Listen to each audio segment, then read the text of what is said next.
आज हम जा रहे हैं उत्तराखंड के अल्मोड़ा शहर में।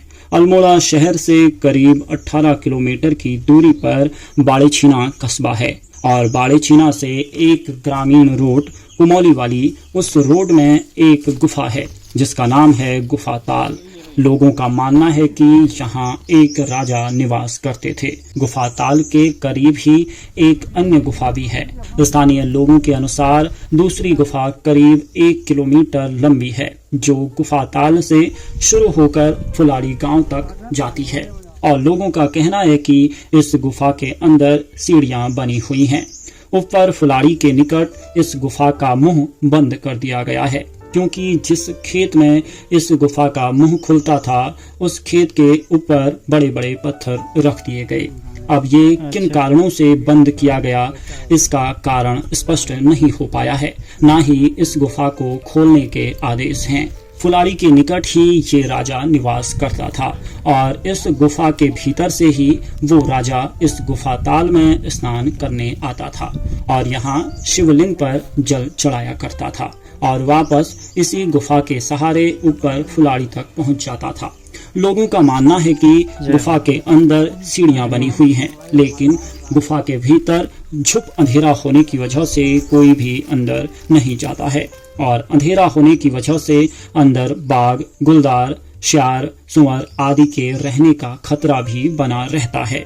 जब राजा का स्वर्गवास हुआ तो यहीं नीचे नदी के किनारे उनका अंतिम संस्कार किया गया। तब से उस घाट का नाम रमतोला कहा जाता है। तब से अन्य लोगों का अंतिम संस्कार भी इसी घाट में किया जाता है। स्थानीय लोगों ने हमें एक अन्य कहानी भी बताई जिसके अनुसार निकट के गांव के एक पंडित को रात में स्वप्न हुआ। स्वप्न में उसे किसी ने बताया कि गुफा ताल के भीतर खजाना रखा है जिसमें 4 सोने के नींबू हैं।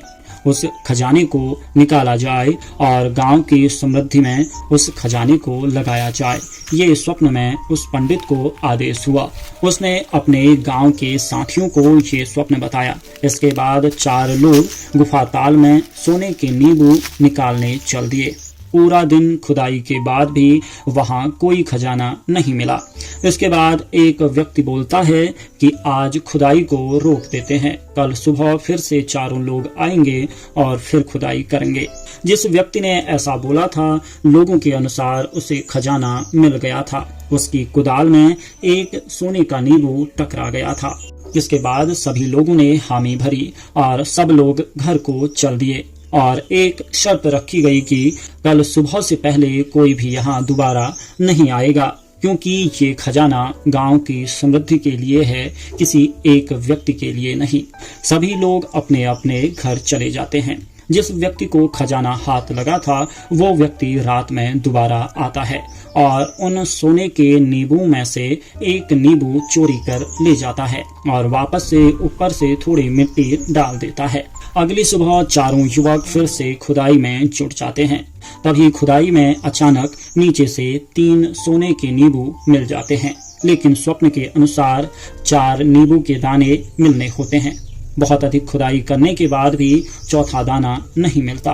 तब उन लोगों को शक होता है कि कोई न कोई हमारे घर जाने के बाद वापस आया और एक सोने का नींबू चोरी कर ले गया। तब 4 युवक एक निर्णय लेते हैं और कहते हैं कि पूरे गांव से हर किसी परिवार से चावल लिए जाएंगे और उन चावलों को गुलजू के दरबार में रखा जाएगा क्योंकि गुलजू न्यायकारी देवता हैं और अब वो ही न्याय करेंगे। तो इस प्रकार पूरे गांव से चावल लिए जाते हैं और गुलजू के दरबार में रख दिया जाता है और न्याय की गुहार लगाई जाती है। इसके बाद स्थानीय लोगों का कहना है कि जिसने एक नींबू चोरी किया था उसका वंश धीरे धीरे खत्म होने लगा और जब उस व्यक्ति का अंतकाल आया तो बहुत दयनीय स्थिति हो गई। तब से ये कथा पूरे इलाके में फैल गई और ये गुफा ताल प्रसिद्ध हो गया।